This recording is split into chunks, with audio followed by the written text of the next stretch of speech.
Melo outside, fuming, and my back hurting. I'm like, damn. If he would have said, hey, bro, watch out. Oh, you're like,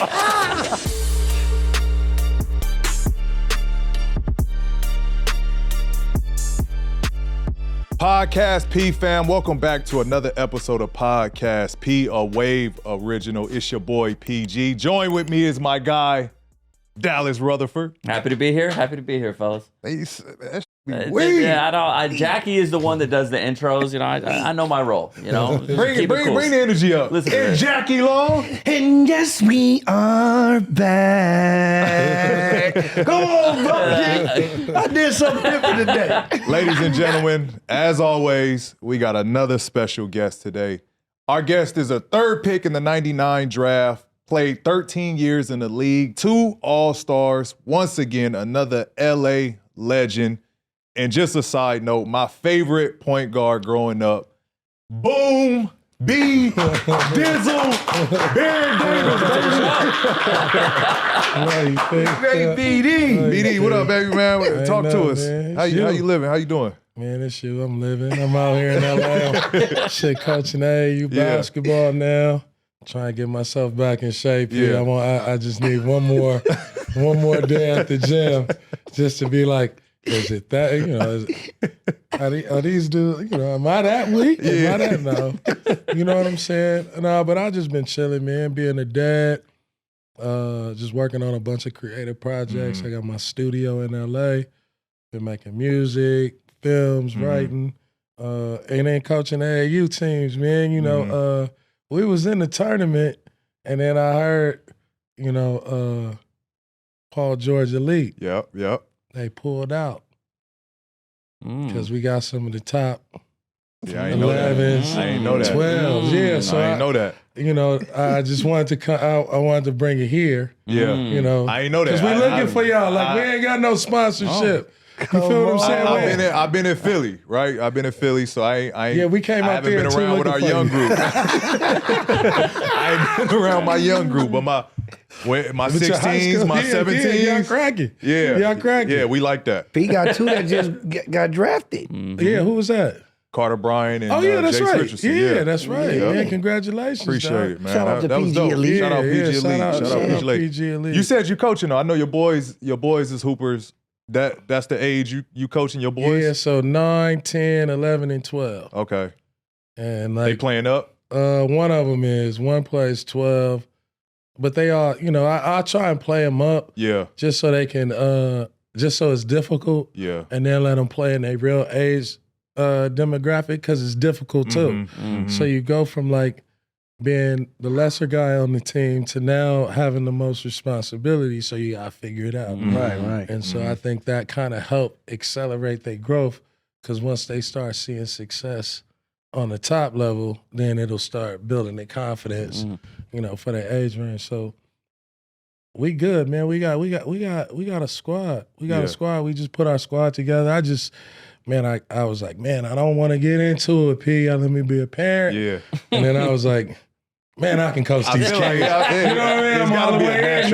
It's got to be a natural. Oh, man, I'm all the way in. That's why you got to get back in shape, you saying? That's why I got to get back in shape. To working with them. Because now I got the high school kids hit me up, oh, let's get in the gym. And I'm like, damn, dude. You know, like, I'm going to be tired for you. Tired passing the ball and shit. I want to talk about your Bart Oatmeal. Man, get a bowl. Tell us about Bart Oatmeal so we can get a bowl. That's a bar. Get a ball. Get a bowl. Man, That's a bar. Bart was, you know, just kind of like a alter ego. When I retired, I didn't know if I wanted to write a book or not. I didn't know how I wanted to deliver my message, but I didn't really want to sit down and like write no book, no autobiography. So, you know, Bart was created as alter ego, vigilante, being able to like have some peace with like, you know, what a book's supposed to do. Exercise your trauma, tell stories, you know what I mean? Paint pictures where, you know, you can feel like it's therapy. So I started making music, man. And I just started like producing and like creating Bart Oatmeal, more so like as a character, because I study rap And when you think about it, no rapper is his real name anyway. Right. So I was like, damn, that's the angle, And so I can just put the voice out, I can just put the music out, and people don't. A lot of people don't even associate it with me. Mm-hmm. What type of genre of music you putting out? Rap, just music, man. Rap, more like just creating a sound. Mm-hmm. Like, what do LA sound? What do LA sound like? It's not just the sound you think. It's like underground. It's backpack. It's a little bit of soul. It's a little bit of old school. Mm-hmm. It's a little bit like old school funk. So just like trying to like more so working with other artists was the reason why I did it. Mm-hmm. I was like, damn, dude, like imagine if I was like top 5 basketball player to ever come out of LA and top 50 rapper. Oh my God. So the homies was like, man, get the fuck out of here. I was like, man, okay, cool. Yeah. I'm gonna be the first to ever do it. So, I'm probably 65 right now. I ain't make the top 50 list, but you climbed these next You 2 up there, albums you on the drop. list. I'm gone. You know what I mean? Board. These next 2 albums drop. I'm a Bart tune Oatmeal. in. So what's your angle? You Jay-Z with it, or you got to write it down and It's just the vibes. Mostly I write. yeah. But sometimes like I just go in and just like whatever's on my brain, just Yeah. kind of like Just get it spit out. Cause I'm usually like, it come from like joking around, like on the bus, Mhm. freestyle, it come from joking around. So I kind of keep that same energy, Mm-hmm. right? And then when something click, they're like, oh, go in there. Like, that part. Like not the last 10 minutes of you rapping. Give me that little part you just said. Like start from there. I'm like, nope. Try another one. Nope. That one. Start from that. You know what I mean? So That's funny. Who's some cameos you want to get really like hook up with? obviously the lock. So like, Jada Kids, Styles P, Poobs, shout out Poobs. They actually started letting me rap in their studio when I was with the Knicks. So I could come from practice, stop in Yonkers, hang out in the studio with Kids, Styles, Poobs, and they'd be like, all right, man, let BD rap. Yeah. Poobs would whip me up a beat, and then I just start hanging out. So, definitely want to get like them on it. I definitely want to do something with Snoop, Dash Corrupt, just all the legends, I think. Yeah. LA legends, most importantly, Bay Area legends, Snoop, E40, Too Short. Drake. Who? Drake? Hell yeah, I do a song with, why? I would do a song with Drake. Yeah. Anybody, bro, I ain't involved in nobody beef. Like, shit. Same. Yeah. The one thing we know in LA, you don't get involved in nobody else's politics. You know what I mean? Like, would I want to be signed to TDE? Hell yeah, man, let's go. Bart Oatmeal signed to TDE, then it's whatever. You know what I mean? Yeah. I ain't running. It's whatever. You know? That's funny, man. So you're full-time, like, dive straight into a full-time rapper. Yeah, it just kind of happened. It happened like I started DJing, then I started making beats, and Schoolboy Q, Shout out School. Shout out to Schoolboy. I'd be like, damn, man, this shit sound dope. Schoolboy Q and Interscope had an office behind us, like a studio. So I go shoot Schoolboy the beats. He'd be like, nah, cuz you sits like that sounds just like you too. And I just kept doing it. He's like, you getting better though, cuz. You getting better though, cuz. You ain't ready, cuz, but you getting better though. And so I was like, at one point you get frustrated, like, man, I hear the song. So I started rapping to my own beats, and the homie Turn. Yeah. Shout out to Turn, the Bigs guy. Turn. We just started rapping, and then I would just call the rap homies. Like, hey, play us some music. Then I play him some music. I'm like, who is that? I'm like, Bart Oatmeal, man. Let him get a hook or something. And then it just kind of started with me like championing this artist, and then I started getting everybody on records. I remember Don Kennedy came, played some shit. and he left an open 16. Nigga said, Oh, this still in the This is my moment. Did you kill him? Yeah, I did good, man. It's on live from the swap meet. It's on live from the swap meet. Shout out to Dom. We got to hear that one. Don Kennedy was another one. He, sent me beats, sent me songs like, man, I'm gonna do this song for you. Put it out, and you're gonna be good. yeah. You gonna be good. So it's been a list, BD on tour. Bart Oatmeal.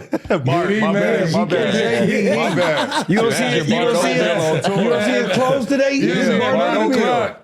Usually at like 9 p.m. I turn into Bart Oatmeal. Okay. During the day I'll be on Baron Davis time. Okay. All right. What's up? I gotta change mine from Jackie to Bunky. The monkey. Let's dive into the basketball world, right? Because you didn't play for some storied franchises, some memorable teams, and kind of just get your feel on the current state of some of those teams. Obviously, the draft was yesterday. The Hornets obviously took the shooter out of Duke, right, with the 4th pick. They've been struggling for years now. They obviously got a superstar in LaMelo. Yep. But they're not going nowhere, right? What is your viewpoint on the steps LaMelo needs to take for that franchise to kind of get over the hump?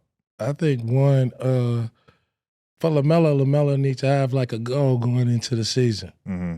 I'm gonna be the top point guard coming out at the end of the season. I'm gonna play 82 games or whatnot, and I'm gonna get my team to the playoffs. So I think that's where like Melo got to take his talent and take his goals outside of just, I'm one of the top dogs in the league and I'm trying to make the All-Star game, right? Because I'm a brand. I think he need to have that. But also on the team side, there got to be some accountability, right? Or some direction, right? Because the one thing you playing on a team and you looking back in the summer, you looking and saying, okay, here, schedule come out. November, October, 10 games. Okay, we can go 73. November, 15. Like, you got to think your players is looking back saying, man, damn, like, all right, we're going to be under 500 this month, under 500 this month. So when you're looking at the roster and you look at the Hornets roster, you got to pick a direction. You got to choose a direction. Yeah. Because LaMelo need stability around him. Yep. You can't have a bunch of young dudes Right. flying around. Like we've seen that in NBA history. Like, yes, the talent is going to be great. It's going to be exciting for fans. But when you're trying to win, you got to have some people that stabilize the consistency every day. Because like LaMelo can have a great game. Miles Bridges have a great game. They both have a great game.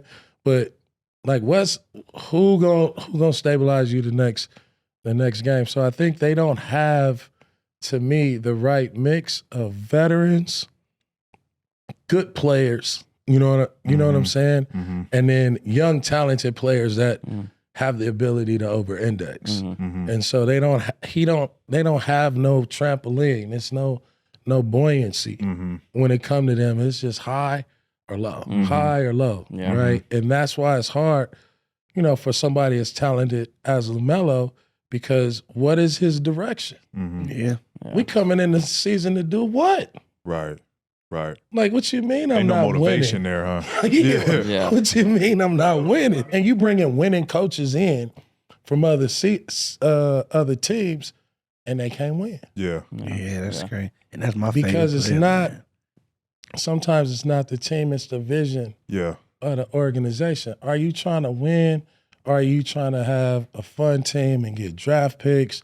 Are you trying to wait for your superstar? But a lot of teams, when they get a superstar talent, like the hardest thing to do is know how to build around a LaMelo Ball.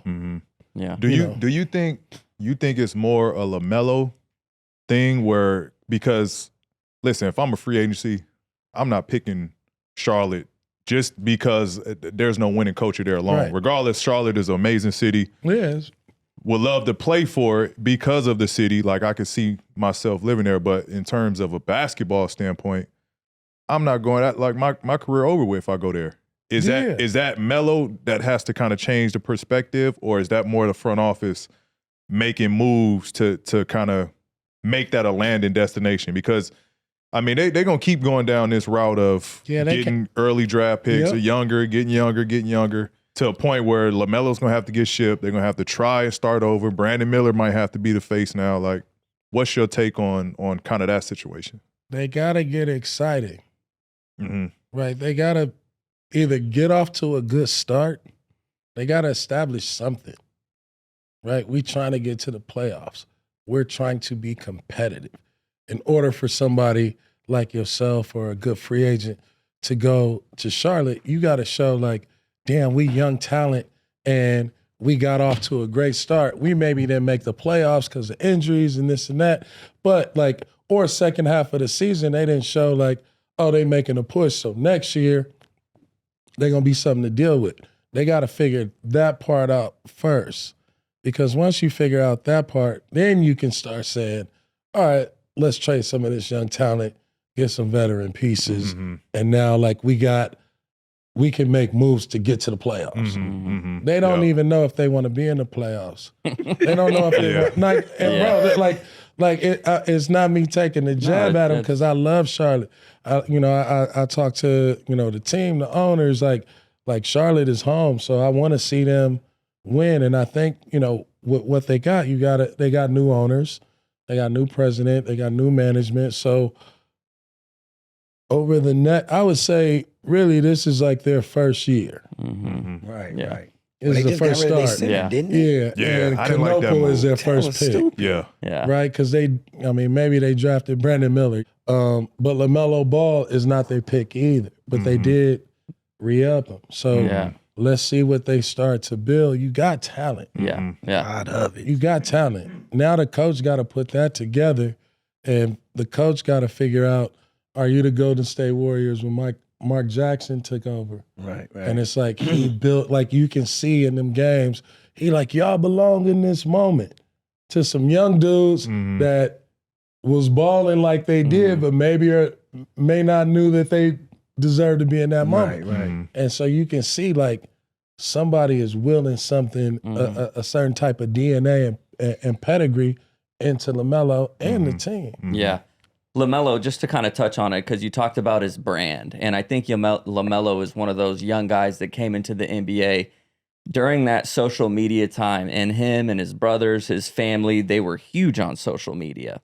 And I think LaMelo it's the first time where he was the leading vote getter for his position for guards in the Eastern Conference, and he didn't make the All-Star team. Yeah, that was crazy. So why is there such a big disconnect between how the fans view him, and then you have some of his peers? There's been discussions how he doesn't play winning basketball. Why is there such a big disconnect there? Well, it's the same people that call Tyrese Halliburton overrated. So we know, P. Everybody's a hater. Right. Like you ask all the players, Right. like dude can hate a dude for just no reason at all. So you never really gonna get the most honest opinion from the players, because players is gonna hate players, especially when you're competing against them. And yeah, man, it's like, where's the winning team, bro? Yeah. Where's winning? Where's the team where you like, oh man, like I want to see them play against Philly in the playoffs. Ooh, I want to see the matchup with LaMelo in Boston. Like this kid ain't never really had a chance. Yeah. To do that. So He's young. He young, my A lot of favorite player. responsibility. It is. But I mean, and I just think, I think where Melo got to take that jump, right? I think he came out last year putting it all on the floor. I think people criticized his shot selection, but I think that's all part of growing, right? That's all part of the maturation, being a young player growing up in this league. You like, all right, let me dial back from threes. Let me figure out how to get more in the midi. Let me get down the lane. I know I can play make now. Let me start creating. I think he just got to take that step. yeah. Right. And then everybody else kind of falls in line, right? Like if somebody's going out there and they gunning, if I'm out there, I'm like, man, we ain't, like, what we doing? We ain't trying to win. You know what I mean? Like, we get numbers. We ain't trying to win. Right. But then now everybody's involved. It starts to feel more of like a team. It's more of a camaraderie. Yeah. That's when you got guys that buy into you. So I think he just got to be more of a leader in that aspect of, listen, I'm I got the ball. I'm gonna make shit happen for us. Yeah, but it's also hard to lead when everybody around you, maybe one or two dudes, ain't gonna be there next year. Right. That's true. Everybody on their own agenda. Like, That's how true. can you lead somebody that's like, man, I gotta get 8 points, 7 rebounds, right? And he don't even care what the score is. Mm-hmm. Trying to get that paper. Like, how many players on the team really don't give a fuck about what the score is? Yeah. As long as, like, it was a good game and they can look at their stats and be like, And he had "Ooh, I highlights. got one more year." And he had highlights. That is So it's crazy. hard to lead dudes. Like, I played on teams where you would think, like, damn, man, y'all got so much talent. But, like, dudes walk in the gym and be like, man, like, I ain't never had a chance to be the man. I can be the man on this team. Mm-hmm. And that's like, we already lost. Yeah, right. We That ain't what lost. this team called. We ain't going to the playoffs. Nothing, dude. We got 2 dudes that ain't never been the man on they team walking in the locker room like, yo, I can be the man on this team. Like, if that's the case. If that's the case. We ain't going nowhere. Right. Bro, what are we playing for? Right. Well, I want to flash back to when you was the damn man for the Hornets, man. Because I must say, I used to love you when your ass played on the Hornets. Oh, my dog. But I want to take you on a flashback when you went up against the young rookie, Dwyane Wade, and when he hit a game-winner shot on you in his first game in the playoffs. And you also had a classic playoff battle against T-Mac as well. And I just want to ask you, what do you remember most about going up against a young, hungry D-Wade in 04 and a prime T-Mac in 02? Man, with D-Wade, it was like, man, who the fuck is this dude? Like, he was so fast. And, they played D-Wade, Eddie Jones, Karan Butler, Lamar Odom, and I think Brian Grant. And he was just fast. As you see, I touched the ball. Fast. As you Big see, I cat touched came the right ball. there.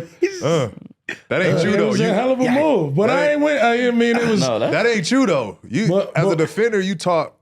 I got one slide. Yeah, I gave He's him supposed 2, to get cut a off. reach, and I got my big man Wade. Who was But 42 there? That was Jamal McGlory. Jamal McGlory. He's supposed to be at the This Dale. series, though, wind up going 7 games. Okay. And I took a charge on Lamar Odom and fucked my tailbone up 2 minutes into the game. Damn. So I didn't get to play game 7. But, yeah, he hit that shot. That was a hell of a shot. Yeah. I can't tell you, a nightmare as I pride myself on defense, right? So great offense always beat great defense because this is an offensive league. And like D-Wade was just like the whole series. It was like, man, who is this dude? Like we could not stop him. He was too like the whole flash shit.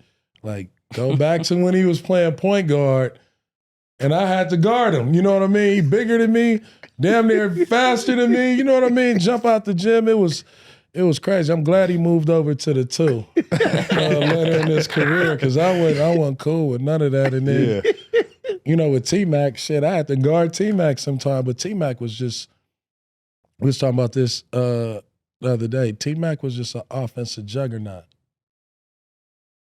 He just like a Kyrie, like you. Motherfucker ain't got no offensive deficiencies. Just pull up, 3, get to the hole, dunk. Every time he got the ball, it's live and go in. No, I was guarding T-Mac down the stretch in the playoffs, and he was just backing me down, just shooting over. Like, what can I do? This dude like 6'9", 6'10". Yeah. And I'm not ripping. Like, you're not really ball ripping on a him. string. But that was a good battle. That's kind of like when, playing against T-Mac is when that was like my playoff coming out party. Okay. And so that's when I was like, okay, like, yeah, I'm cold too, and that's kind of like how I got my name and got on the scene and got my max deal from, that series. Yeah. So thanks to T-Mac, you know what I'm saying? Thanks to T-Mac. Shout out, move on to your Warriors Day. Shout out Draymond. Draymond's been on the pod. Yeah, shout out what y'all doing over there. Yeah. With y'all podcast and big fans of that. The war, we talk about this with the aprons stuff that's been going on, right? and we see teams making moves based off, I'm guessing, the aprons. They trying to shed money, so for roster flexibility, right? We know this is probably the window is closing for that unit with Steph, Draymond. They brought Jimmy over, kind of gave him a new, fresh breath, but they are older, right, towards the end of their careers. Do you think this is, if you're Steph and if you're the Warriors, is this how you would want them to kind of close that chapter with those guys to finish, Steph and Draymond arm in arm to close this out, especially in a loaded West, right? Yeah, Western I mean, Conference you would tough. have wished, Clay was a part of that. Right. Part of that too, but having Jimmy, I think, gives them a real opportunity to compete for a Western Conference title. Now it's just a matter of what young talent or who can you find that can become that X factor. Because we know who Steph is. We know Steph is going to Steph. He going to cook. We know who Dre is. He going to always finish top tier on the defense. We know Jimmy Butler is just dangerous. But they older. Who's that young dude that's coming in the locker room like, yo, I like got this. Just tell me what y'all need me to do and pour into me, right? And I don't think the Warriors have figured that out yet, right? Because it's still like, you got Kuminga, you got Pod, Moody. you got Moody, and so you got a lot of good, solid young players. Now you need that X factor. Like when Boston went and got Derek White, it was like, who is this dude?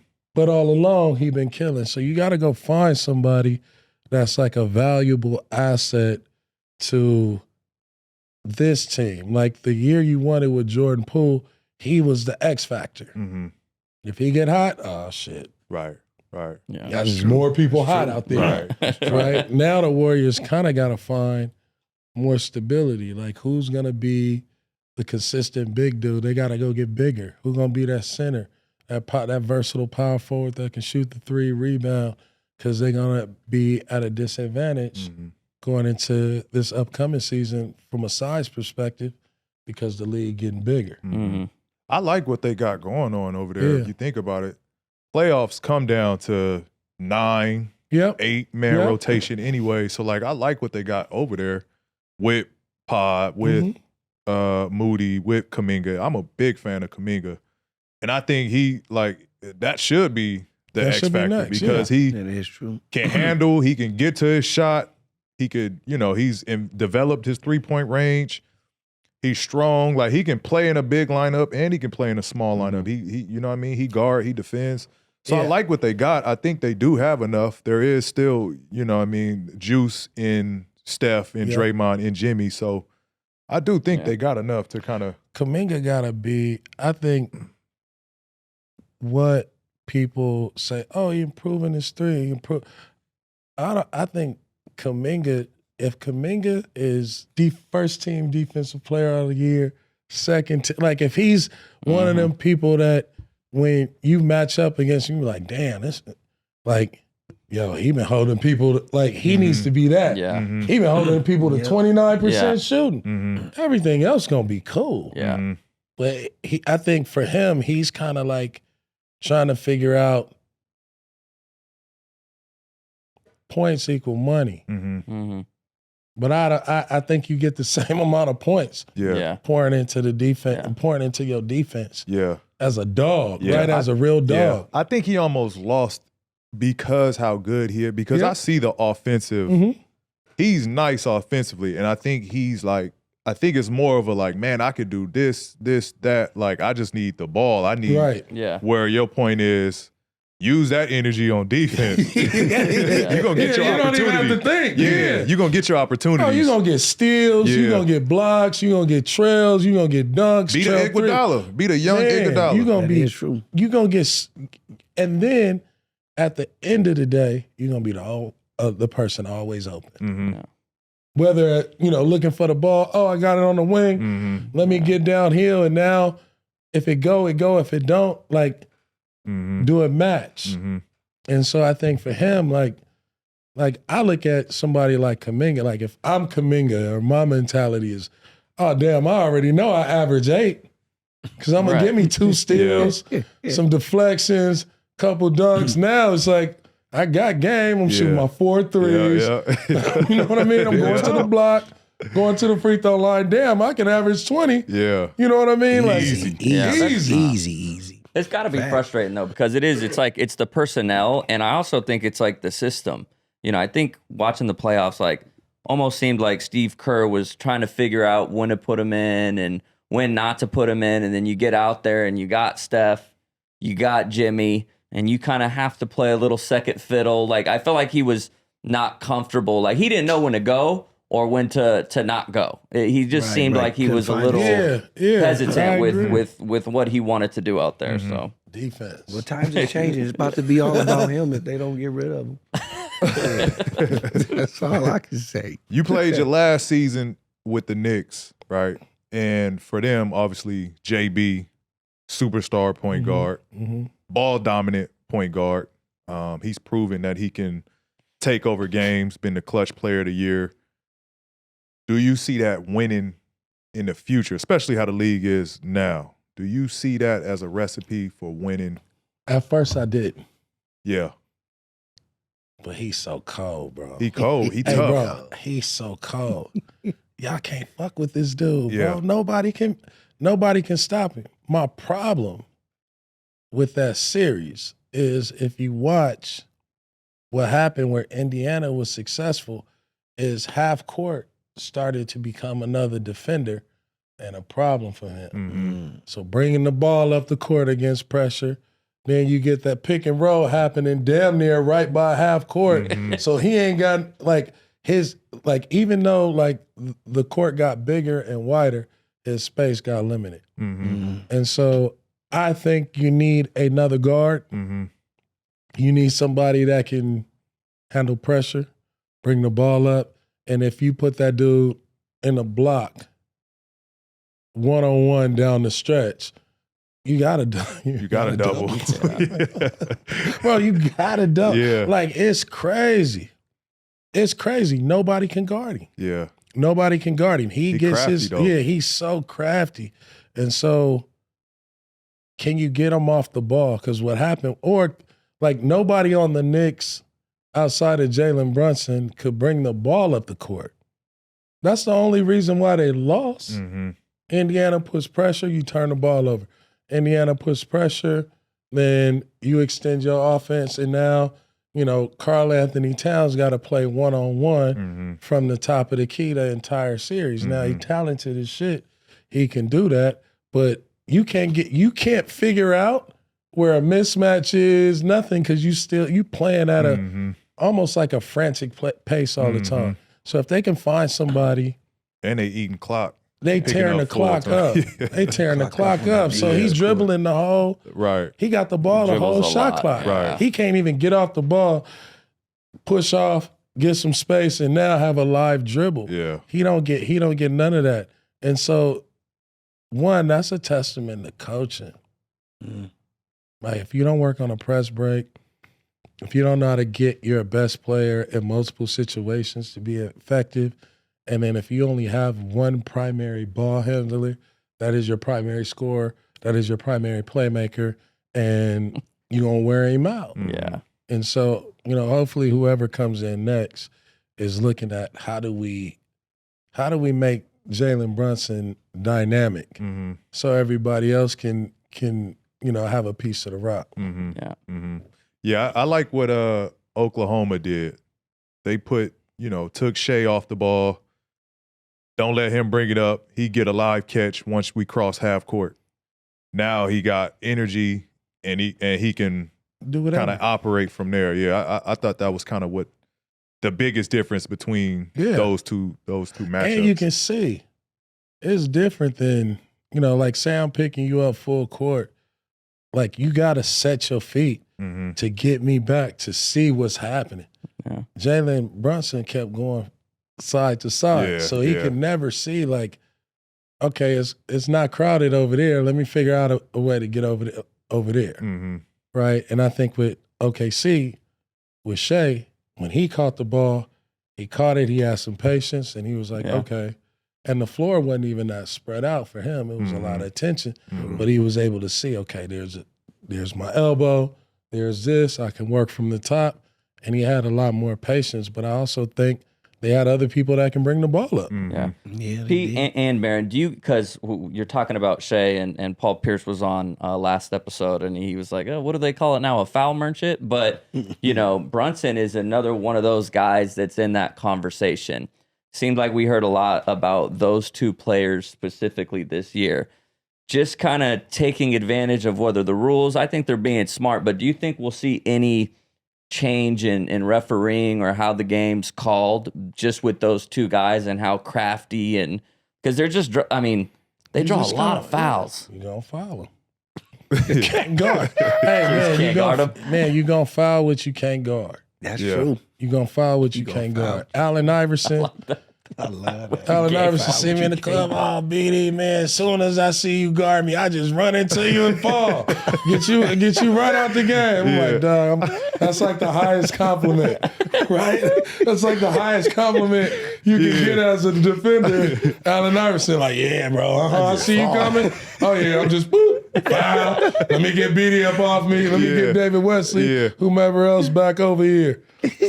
But I think that when, and Iverson, like, you can slide, you can get caught, you can get snatched. Dudes like that, they gonna get you. But when you hit them, like, you fouling them. Yeah. Like, it's tough. It's tough for a defender to be able to guard dudes like that can operate in contact. Gilbert Arenas was like that, I would say, in our era. Yeah.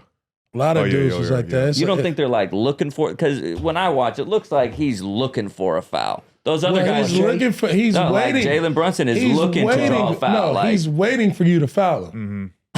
He's waiting for you to foul him.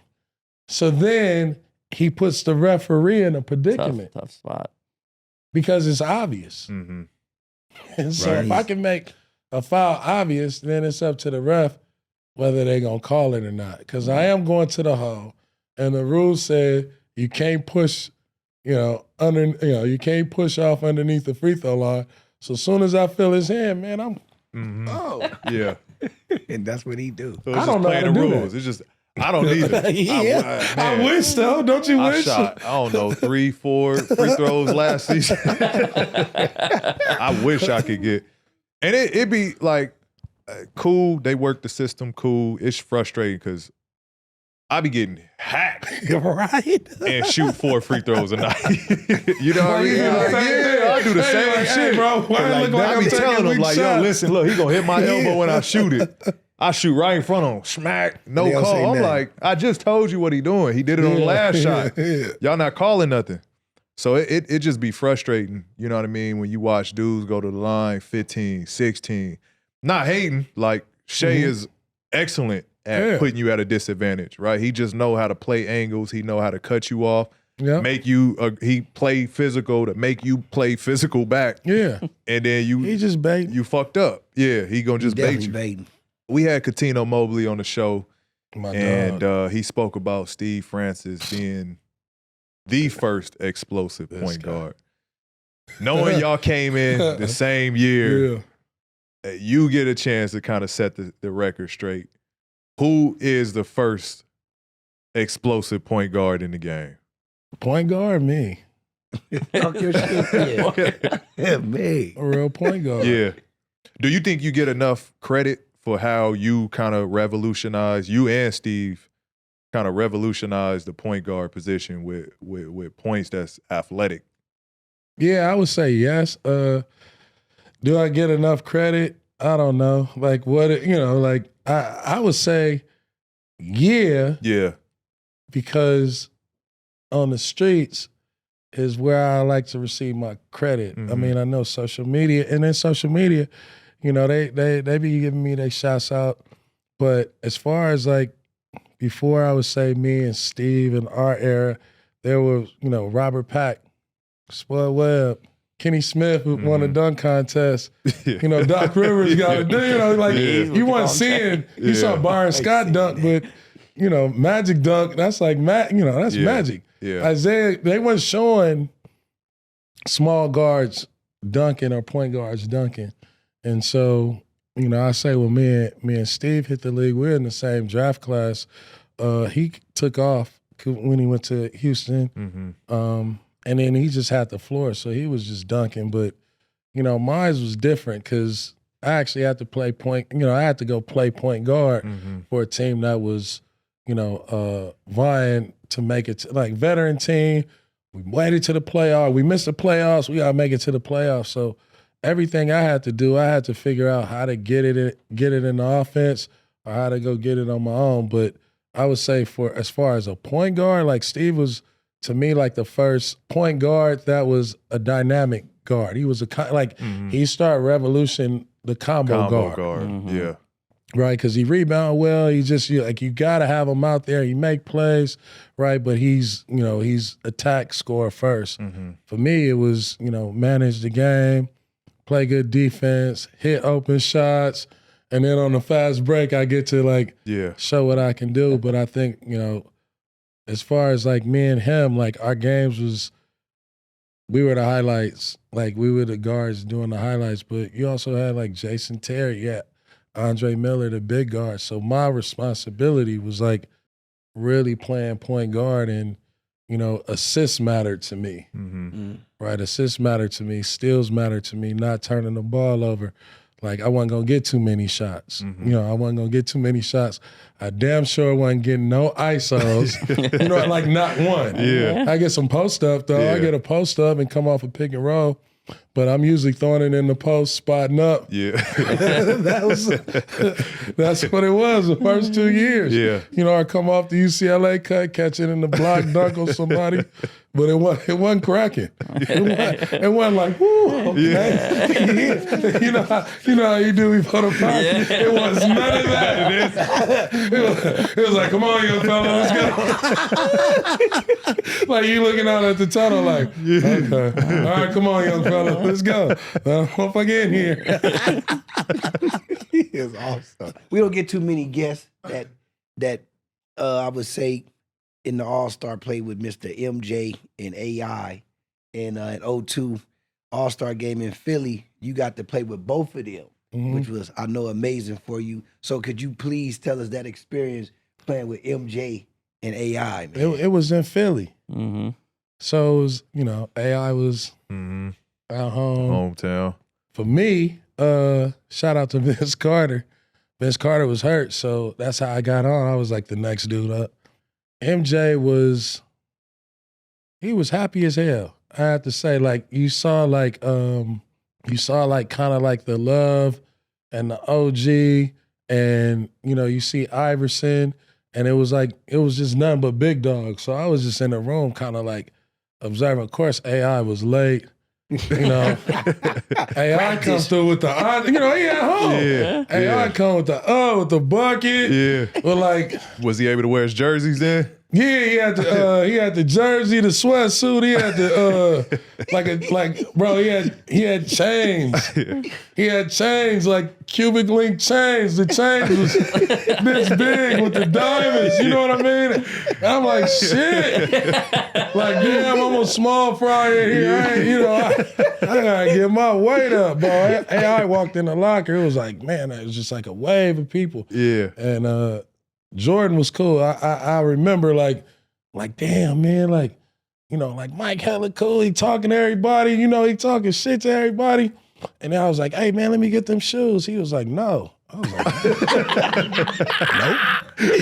nope. Not bad. He had a box full of shoes. Let me get a pair of shoes. He was like, nah. I was like, can you sign? He was like, nah. I was like, oh, you joking. I'll be back at halftime. I'm like, homie, I'm going to need you to sign these shoes. He was like, no. I'm not fucking with you. Went to the end of the game. You got to sign the jerseys and all that. Oh, man, I swiped me one right in there. He said, I saw people right in there. That same game, Kobe was booed in his hometown in Philly. I was standing right behind him. Did he say anything? What do you recall from that?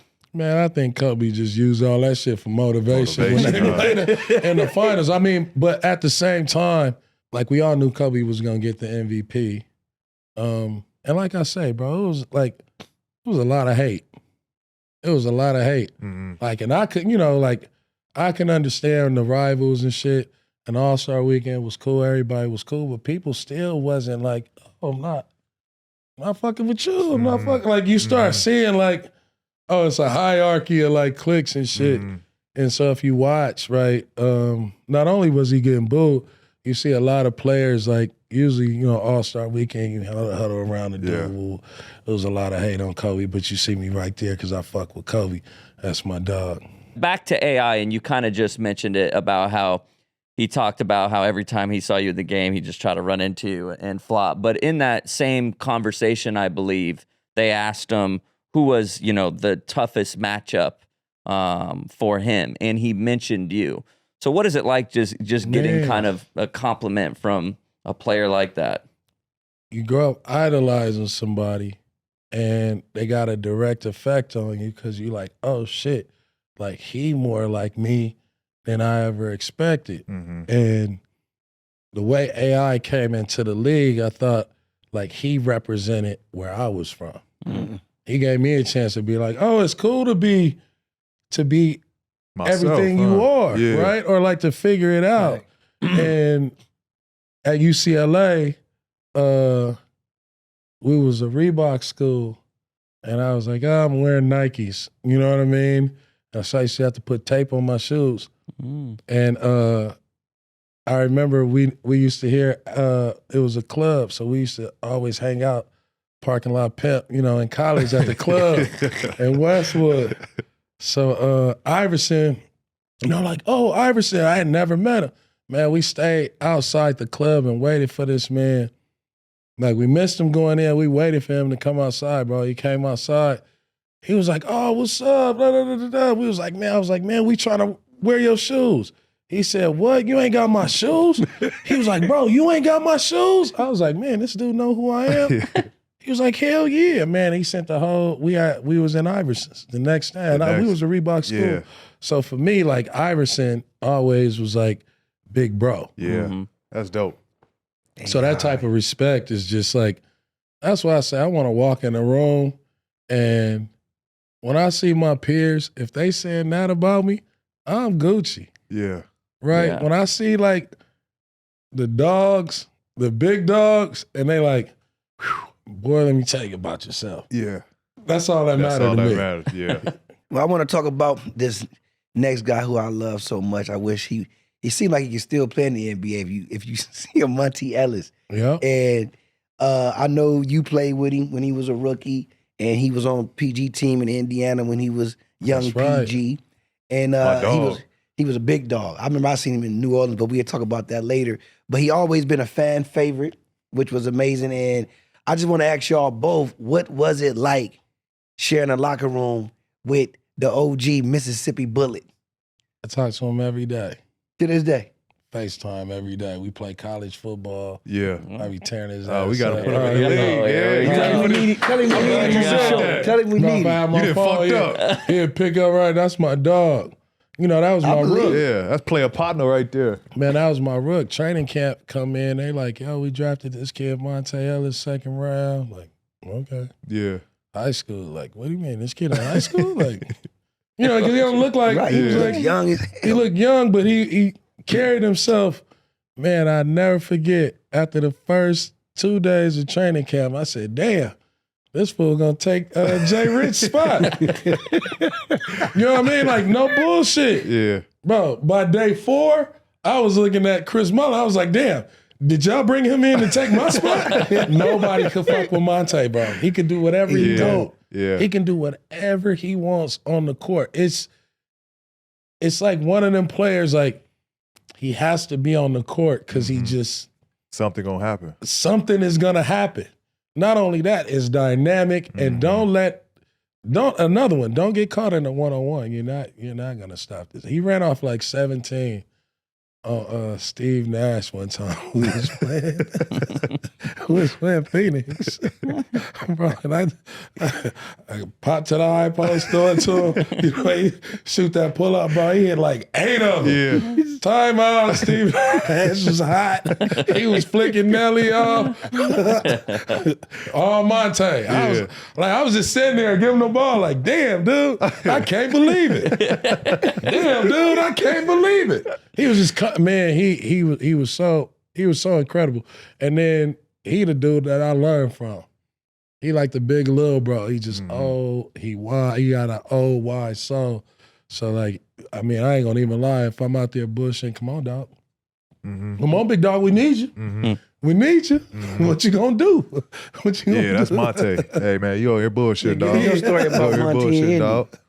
No, I mean that. You know, I wish I caught Monta because we got him towards the end of his career. So, you know, at that point, it was tough on his body. You know, it'd be some days he'd be like, man, my knees. Yeah. My knees. And he would do whatever he could to give us something. It was perfect at the time for me because I had my own issues with the organization, right, in the direction we was going. But Monta was kind of the one that I leaned on because every day he showed up. Every day he brought that, you know, energy. He made you laugh. Yeah. And it was just, you know, the issues I had with the front office, it made it easy to come into work because Monta there, you know what I mean? I got my dog there. Yep. So, you know, I spent, you know, many times with Monta. We go out to eat, you know, we hang out, we'll play video games. That was, you know, Monta, that was my big bro. Yeah. You know what I mean? Yeah. We fished together. You know what I mean?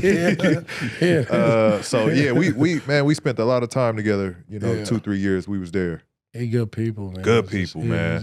Funny. He top 5, probably top 5 funniest niggas I ever met. I want to know why they call him Mississippi Bullet.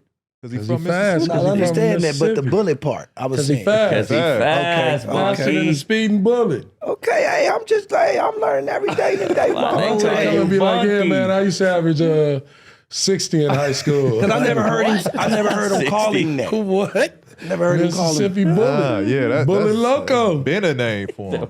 Shout out Iman, right? He told a story, funny story on Melo's podcast about you being down for whatever. The Melo situation pop off outside the bus for the Celtics. You front line with whatever. Talk to us a little bit from his perspective and kind of your perspective of how that night went down. Well, I was hurt. So I just showed up to New York hurt, and like my back was jacked up. So they was like, yo, if we can get you right by the end of the year for next year, I was supposed to be a next year project. Yeah. But to work my way up. So I'm getting in, you know, I got a bad back. I'm sitting on the bench. But then all this is cracking. So I just shift to another mode. Like it's on. You know, because I was already mad at KG from like maybe 2 years ago, when we did the We Believe run, because we was all, we was beating him. And he was like, you know, and won all these. Yeah. And we was like, whoa. I was like, hey, man, you can't. Hey, bro, who you talking to? Yeah. He was like, and he said it again. So I was like, nah, bro. The ref tried to give him the ball.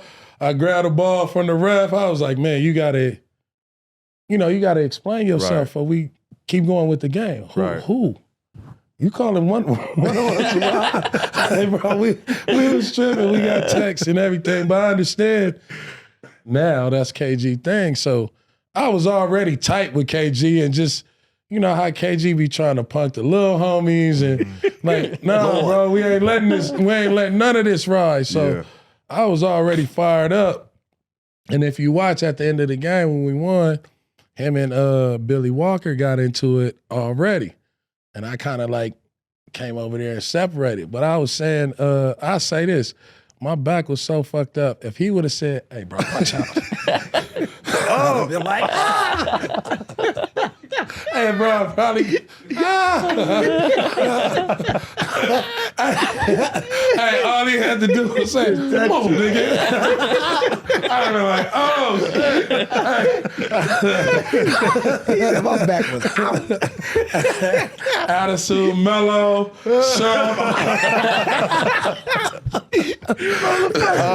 That's That's funny. ultimately how I got hurt that year because, I had a bad back and I was just trying to come back. And my back, my knee got weak. I dislocated my kneecap, but it was really my back was so weak. But if he would have pushed me, bro, It was over. I thought about that. Because we was sitting there waiting, bro. We was sitting there waiting for a long-ass time. You know what I'm saying? Like, we was waiting for Melo had already, I'm in the suit. Yeah. So Melo already, He changed quick. what's up, Mel? Yeah. No, I saw him. Okay, Yeah. where we going? Like, bro, what are you doing? All right. No, man. All right, well, what's happening? What's going on? So, Melo talked to me, so we walking, he talking.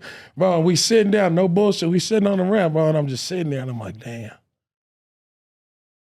Like, we did just leave right after the game. So that mean that them niggas in there showering. Yeah. Doing it. Having a good old time. Hey, bro, the whole time, Melo outside fuming. I'm talking about, bro. I'm talking about just like clouds of steam, and then they're showering, doing interviews, and I'm sitting there like, damn, bro, like we done been out here for like 45 minutes. Yeah. Now ain't nobody came up. You know what I mean? It's like regular people. Like the regular people after they clean up and shit, like Everyone regular walking stuff. by, like, right. nope, not Bro, good. we was out there long. We was out there so long. Everybody came. We watched everybody get on the bus. Yeah. Even the players. Like, and then I guess KG caught wind that, it was cracking like that. So, they was going to take a little extra time trying to figure out. How long they gonna wait? Like, hey, Melo's still out there tripping. Like, yep. He's not leaving. And I'm by the doing bus. this because my back hurt. And I'm like, damn. I'm like, whoo. My back hurt. Like, please don't do that. My I'm back like, hurt. damn, Melo, like, you should we can catch up to him. And, man, let's catch him in let's catch him in LA. Let's pull up on him in the summer or something. Like, damn, bro. Not now. Let my back We get said a what's little up to healed. everybody else on the team. Yeah, you should. Hey, man, you call KG, tell us. You done yet? He got an appointment. He got an appointment. And then he came out, he was like, oh, like, basketball, man. I love his story better than Paul Pierce yesterday. Bro, it was crazy because Check this out. Really? Yeah. Him and BD. Yeah, that's who else came. BD say, It's whatever, bro. it's whatever. Five. It's whatever, It's Fiverr. whatever, Fiverr. Hey, Fiverr, if you say they don't come to LA, they don't, If Fiverr. you bomb, I'm bombing. Oh, bro. We, at this point, I'm cracked because me and BD both, I think we was both hurt. Yeah. Yeah, we both come back. Yeah. We had just both hurt niggas that was dressed. Everybody else. Shout out to BD, man. Everybody else, we down there, one leg apiece. I'll tell you, I think we both hurt. I was so hurt. If he would have just nudged me and said, "Man, watch out, BD. This ain't got nothing to do with you." I've been on the ground like this. He ain't even had to. I was my back was.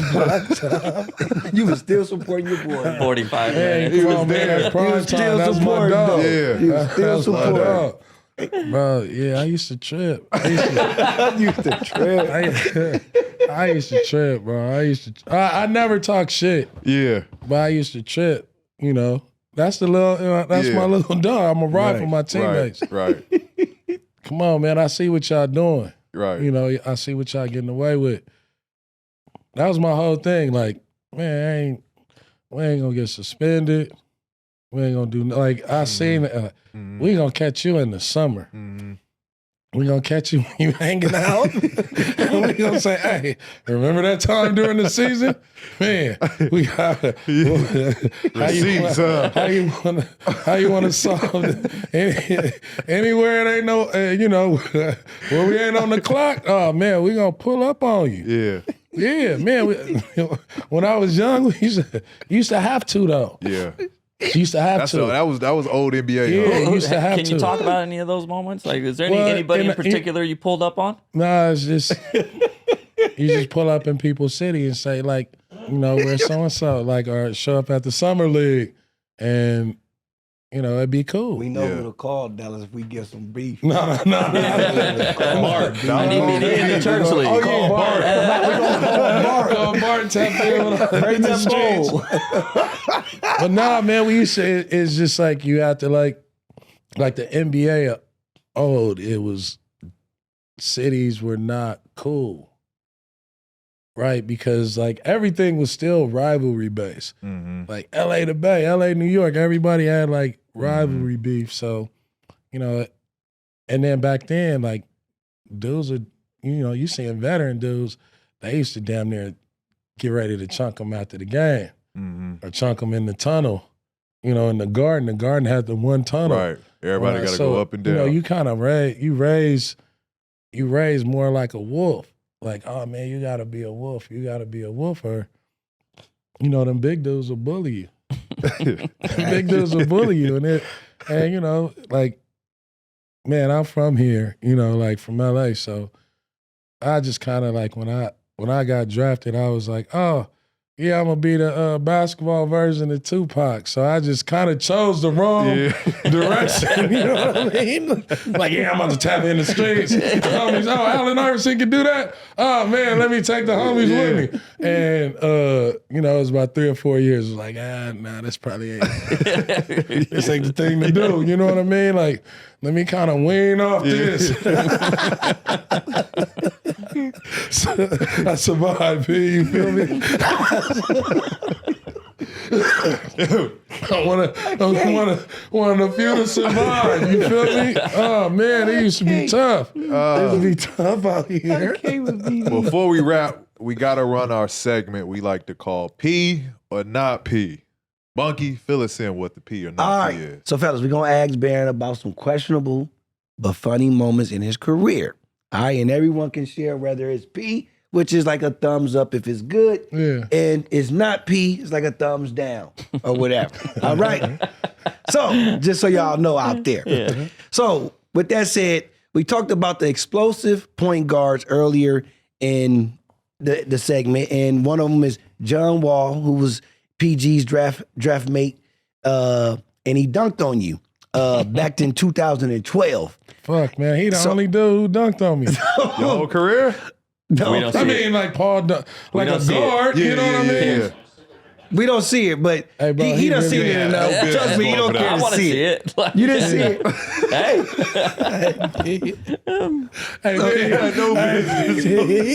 But B didn't even. No. you know what? You was smiling Like, before you got to it. No bullshit. It's gonna be a time. It's gonna be a point in time in your career where you're gonna be like, damn, dog, there's a new generation. So Let's see it, right let's see it, here, let's see I'm it. already in my last year contemplating. Oh, point And they guard threw a playing lob back. He on said, you oh, after So yeah. they throw the lob. I'm like, man, I'm about. your back broke. Your back broke again. Hey, the cold part about it, if you got the clip of the bench, man, it was my birthday too, P. That was your birthday? Don't tell nobody that. It's my birthday. Look, it's my birthday. It's towards the end of the season. And I'm like, when he threw the pass, I'm thinking like, man, I'm about to go jump and knock that. Usually I go, bam, knock that shit out the air. So when he throw it, man, I start running back trying to. Oh, he was up. I want And to then know. Mike Bibby over there, oh, bro, they laughing. Everybody on the bench like, happy birthday, happy birthday. I knew I was done I want to so. know why you said after he dunked on you like that. Why you was like, that's it. That was it. That was it, man. That was my last It year. was quiet. That was my last year. I was gonna take a year off. Look at his face. I was gonna take a year off after that season anyway. But I mean, it was an iconic moment He didn't know in though. the game of basketball because you were the original athletic, point guard dunking on dudes, and then you got John Wall, who is That's the evolution fucked up. of it, Yeah. who took it to another level, dunking on dudes. So it's almost an iconic just situation in general that you got to just be like, you know what? I'm a part of history. Yeah, nah, for sure. It's almost like I passed the torch. Yeah. And Nah, he grabbed the torch out the air. Yeah. So with that said, I was like, man, baby, like, happy birthday, mom. so is it P or not That's P? not P. That's not P. No, BD, oh, was supposed to let that go. Oh, yeah, I'm supposed to let that go. Woo was supposed to But I'm supposed hold to on, let that P. go on my birthday, too. I'm supposed to let him go and get that But was done it time on for my him, or was birthday. it P or not P on him deciding it's time to retire? I think it was the right business move. You know, he's just like, yeah. I'm gonna say it's P. Man, after that, it was... Like, it's, you know, self-realization, takes a lot of, you know, you gotta know It was an yourself ugly well. dunk though, Man. but you didn't even see it coming. That's why I'm like, man. I didn't know. I don't even know. Usually, like, that's what I'm saying, bro. Like, usually, you know, like, steal the ball, he passed the ball, I would have been aware. Yeah. You know, I was out of it, bro. That's why I was like, man, damn, like, I ain't even tuned into the game. I'm like, getting dunked on, you know. Shit, get me out this motherfucker, man. I ain't no good. we got another clip from our show when we had Jason Richardson on here. The Don. Exactly. Don Julio. Exactly. He said you used to call him Don Julio, and one day you sent him to calm Steven Jackson down on the plane because he was drunk and wilding out. So here goes. Like, yo, we got something special here, bro. And so we all like, yeah, we could do this. So we started having some drinks, beers, you know, alcohol and stuff like that. I ran into the flight, Stack Jack is drunk as hell. Off that Julio? fucking He's wasted. gone. The stewardess comes with a plate of cookies. He takes the whole cookies and just throw them. Boom. She get mad and nervous. She goes to the cockpit. They ready to land a plane in like Nebraska, bro. They Man. like, he's too drunk. We got to land this plane. Don, go tell Stack Jack chill out. Bro, you got to chill, man. They go land this plane. We ain't gonna get home, man. Just chill out. Go to sleep. All right, because you said it, Don. I'm going to sleep, Don. And just fell asleep. I'm like, yo. That's the Don. That's the Don. Is that P or not P? That's P on Don Julio part. Yeah. I mean, on my part, it's definitely P. Like, shit, man, Stack. Oh, my God. Like, Stack Jack, man. Why did he get so drunk on a flight going? Like, He what just, the hell? you know, You ain't got nowhere to go. carries. He just got excited. You know, it's like one thing to drink, one thing to be excited and drink. Right. Because, I get it. you know, and we was playing well, and you know, it was like we had some motion. And then back then, you wasn't really supposed to be drinking on the plane. So, That's what I'm about to so you ask. can imagine if somebody, like, you know, you're on a plane and like Yeah. somebody belligerent drunk. Right. So I was like, Don, man, go holler at him, man, please. He ain't gonna listen. Hey, he ain't gonna listen to nobody else, dog. Yeah. He was he was in his. Was it just because those two was the tightest? What was?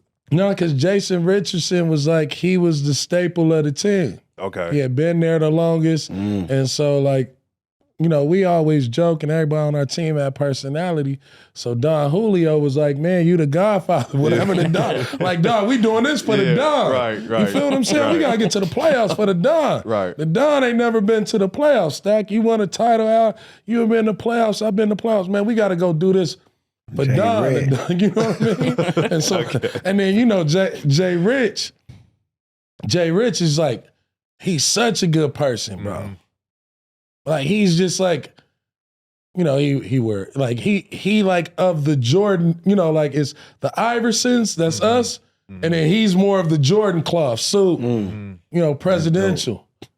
You know, he's a figure. So when he talks to you, you know, he ain't gonna say too much. I'm like, come on, Stack, bro.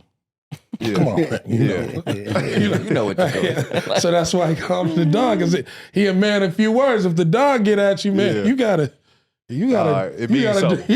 self-reflect. Right. I gave Jason Richardson the name Don Julio because me and him All-Star Weekend was in the club. Speaking of the club, and me and him sitting there, you know, it's All-Star Weekend, we ain't gonna make the playoffs. And I'm like, man, you know, you make that pact with your brother, like, man, I got you, bro. I'm gonna get myself healthy. Next year it's gonna be different. You know, we ain't got Mike Montgomery. And then next thing you know, like Mike Tyson was right here. Yeah. Nigga Don Julio was like, oh shit, nigga Mike Tyson. Bro, the nigga Mike Tyson, what up, Mike? That's the homie. Yeah. And so he started whispering in my ear in the club, like talking like dead in my ear and shit. Bro, that was the one time I was drunk because me and Jay was like, he was giving me the Don Julio in 1942. I didn't even drink. But dog, the scariest thing in life is to be in the club and have Mike Tyson Right next to your talking ear. in your Trying ear. to listen. And he mad at you. Oh, He was like, man, what's up with you, man? Look, you all fat and shit. What you like? You know what I mean? I'm like, damn, bro, he about to take me out. Yeah. And then Don was looking at him like, I was like, Don, man. I was like, Don, if he do something, we're gonna have to jump his ass. Hold on, Baron, I want to talk to you. Hey, bro, imagine you like, hey, PG, come here, let me tell you something. You gonna be like, Yeah. Mike, what's up? Yeah. I'm gonna look back. and no bullshit. Stack, he just like he always tells stories. He tells half of the stories though. The stories are he's mostly the drunkest person on the team. Yeah. And so for me, I used to be like, damn, okay, we're in the club. It's cool, but it ain't cool. People watching us, they watching us, they watching us. They gotta watch us because Stack is, he gonna put on a show wherever you go.